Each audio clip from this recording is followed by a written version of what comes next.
César de Lima, que está aqui com a gente. Coisa boa ter você aqui presencialmente no nosso estúdio, né? Volta e meia, o professor César participa aqui do Conexão. Muito bom recebê-la aqui hoje, professor. Boa tarde. Muito obrigado, boa tarde. É um prazer estar aqui, também falando com toda a audiência aí do Conexão RS.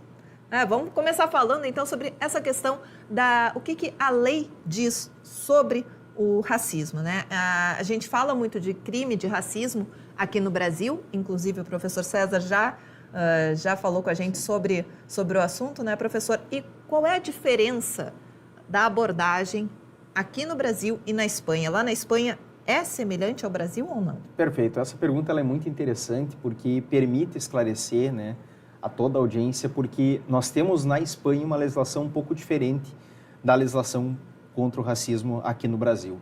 Isso porque na Espanha o racismo ele é considerado um crime de ódio, ou seja, ele tem um conceito aberto, uma generalidade maior, ao passo que aqui no Brasil nós temos uma legislação muito mais específica que pune várias condutas como sendo atos de racismo.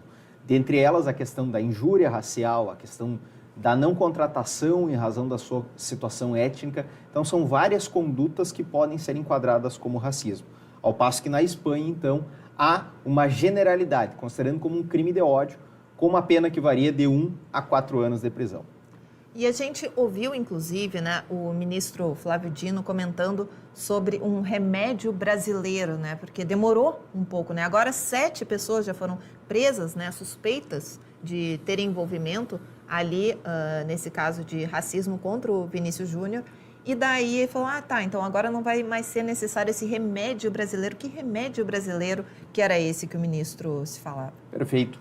O ministro da Justiça, na verdade, se referia a uma possibilidade que há no Código Penal de aplicar a lei brasileira para fatos que aconteçam no estrangeiro. É o que a gente chama da extraterritorialidade. Porém, esse instrumento da extraterritorialidade, ele ocorre de 2 formas. Uma condicionada a determinados requisitos e outra incondicionada. No caso do racismo com um brasileiro fora do território nacional, teríamos que ter alguns requisitos, algumas condições para aplicar a lei brasileira nesse caso.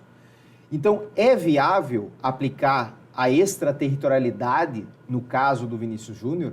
Até é possível, porém, as condições tornariam na prática muito difícil essa aplicação, porque uma dessas condições é com que os autores da prática do racismo ingressem no território brasileiro após o cometimento da infração penal, o que dificultaria muito na prática, então, essa efetividade. Embora ela seja possível, na prática ela não se resolve como a melhor medida. E até esse caso acabou gerando um certo incidente diplomático, né, professor? Isso aí é comum acontecer em situações como essa?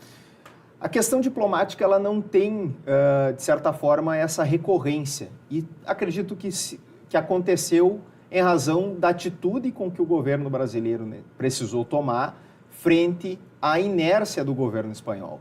E a partir, então, dessa discussão na via diplomática é que se conseguiu ter um posicionamento forte do Estado espanhol e aí, por consequência, também, né, da confederação que administra a Liga de Futebol. Porque isso aí gerou uma comoção mundial, né? Claro, no Brasil, muito mais, mas o mundo inteiro se uniu para defender o jogador brasileiro Vinícius Júnior. E, de certa forma, isso aí, então, pode acabar gerando mudanças na legislação espanhola? Você acredita nisso? Eu acredito que mudanças não, mas talvez um rigor na fiscalização, né? Tomou a repercussão que tomou, dado a sequência de atos com que o jogador Vinícius Júnior vinha sofrendo ao longo dos anos.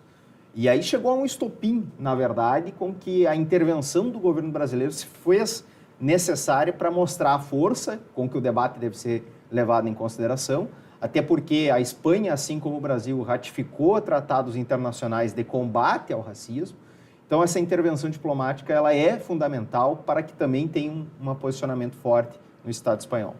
Inclusive, essa situação, como o professor César acabou de comentar, não foi de hoje nem de ontem, né? Só com o Vinícius Júnior, se eu não me engano, foram 9 ou 10 situações já que ele já passou.